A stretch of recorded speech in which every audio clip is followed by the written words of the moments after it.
Eccoci qua ragazzi, la quinta puntata di C'è posta per te. Ma qualcuno sa quanti mesi dura in generale? Dovrebbero essere 12 puntate teoricamente. Gli ospiti sono Ciro Immobile e sua moglie. Io dico, ma perché questa c'ha accanto Ciro Immobile e io invece accanto c'ho Claudio Soprammobile? Ma perché? Soprammobile, ma come ti permetti? Anche le vostre fidanzate durante queste storie drammatiche proprio specifiche. Amore, hai capito cosa è successo in Ma più? certo, ma perché non è possibile che non ti scalfisce niente? Io sono un ometto! Ma amore, sbaglio? Questa ragazza ha le ciglia finte, amore, cioè... Ma di tutta storia, tu hai ciglia finte, ma cosa se sei un uomo di ghiaccio?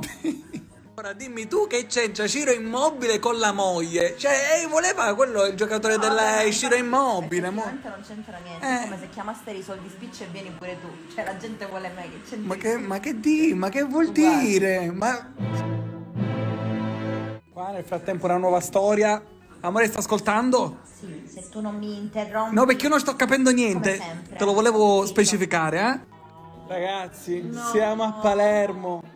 Siamo a Palermo. Sua madre è andata lì perché 4 figli su 5 non le parlano, perché lei ha lasciato il marito, i figli sono arrabbiati con lei perché dice che lei ha lasciato il padre per un altro uomo.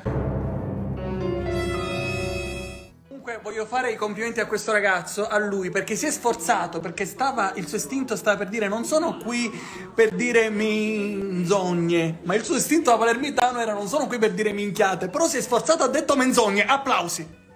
Ma che momento ridicolo ragazzi, ma che momento ridicolo, ma aprite sta busta. Amore, che cosa ne pensi invece tu? Le buste alle mamme non si chiudono, quindi picciotti, vediamo.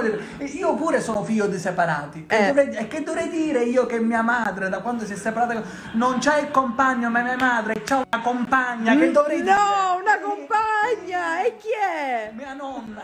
Che dovrei dire? Che dovrei dire? Lo sentiamo. No. Maria ci sta andando. Occhio. Ma perché ci dobbiamo fare riconoscere sempre? Niente. Maria ci deve venire a chiamare Postorinza. Posto? Posto dentro. Maria De Filippi è l'unica che si può permettere un minuto di silenzio in Sabato televisione. sera in prima serata. Questa si chiama suspense. Suspense. Alla fine aprono a metà, ragazzi. Meno male. Meno male che vi siete convinti. Bravo il genero che dice che l'ha convinta. Insomma, ma fare sempre male discorsi. Sempre abili. Sta con Antonio. Il problema è che Antonio ha la stessa età di suo padre. Grande Antonio. Volevo dirvi che pure io mi sono litigato con mia madre quando mi sono messa con una più grande di me di 3 anni. Ma poi ci vediamo 2 anni e mezzo e non ti sei litigato con tua madre. Io e tua madre siamo proprio d'amore e d'accordo. Io ne ho 30 e lei 32. 2 anni. E niente ragazzi, c'è sta storia di questa ragazza che sta con un uomo più grande di lei 30 anni. Io devo ammettere che mi sto mettendo un po' nei panni del padre. Avere una figlia con uno più grande di lei 30 anni, un pochettino... Poco fa il vero, pure voi, poco. Il padre ha scoperto che pure la ragazzina è fidanzata. Quella che non sia il padre è che ha 72 anni, fidanzato. Pure della figlia è rimasta a casa. Se la ragazza avesse avuto un padre non così padrone, sicuramente non si sarebbe messa con un uomo di 27 anni più grande di lei, perché è chiaro che ricerca la figura paterna nel suo compagno. Che spiegazione filosologica! È che si morde la coda. Aprono! Il padre apre! Dai, lo vedi? Queste sono le cose giuste. I genitori e i figli si devono unire. Basta, non ci può niente.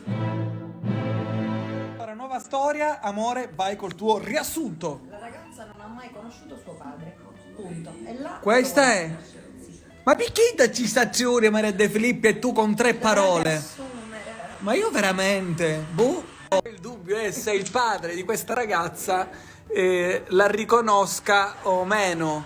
Allora, siccome non si riporta molto bene i suoi anni, il dubbio è, immagini la scambia per una con cui ha avuto una storia. Non hai visto il mio primo giorno di scuola? Non hai vissuto i miei successi, Ma lui sta cagando. Vedi le espressioni che fa comunque. Allora ragazzi, è successa una bellissima. Questo signore, a quanto pare, la sua compagna l'ha cercata la figlia su Facebook, ma ha sbagliato persona. Ha scritto un'altra. Io voglio sapere cosa ha pensato quest'altra che ha ricevuto questa mail e c'è tuo padre che non vedi da 30 anni. Ma che diceva sto pezzo a casa? C'è ma sempre faccia favolosa. Li sto amando, li sto amando. Però pure tu, Giovannella, cioè non lo vedi che Mischinazzo è perso? È un uomo perso, non si sente con un altro figlio da 15 anni, Dennis, ne ha un altro Francesco. Beh, o lo prende così o niente, prenderlo o lasciare, chi c'ha domani? Questa storia ci dobbiamo augurare che lei non voglia chiudere perché diciamo lui sta portando affetto. Compare, tu non devi parlare più, se più parli, più ti metti nei casini. Comunque... È Piattusello, perché lui è sincero, è un orsacchiotto Sta imbranato. facendo figli adesso. E aprono la busta. Dopo 30 Dopo 30 anni. Va bene, ultima storia di un regalo con Claudio Amendola, che ovviamente non è lui, ma la regia lo inquadrerà, non si sa. Claudio Amendola, l'uomo che non si faceva riprendere mai. E il regalo per la ragazza è Claudio Amendola. Secondo voi a questa veramente interessava Claudio Mendes? Ma certo, amore, cioè questa ragazza avrà visto che nelle puntate precedenti c'erano stati ospite Gian Yaman, come si chiama? Luca Argentero, Ciro Immobile e lei Claudio Amendola. E aprono la busta, ragazzi, ovviamente non c'era Toto Busta per questa storia. E niente, finisce qui questa quinta puntata di C'è posta per te. Buonanotte Ragazzi, grazie a tutti, alla prossima!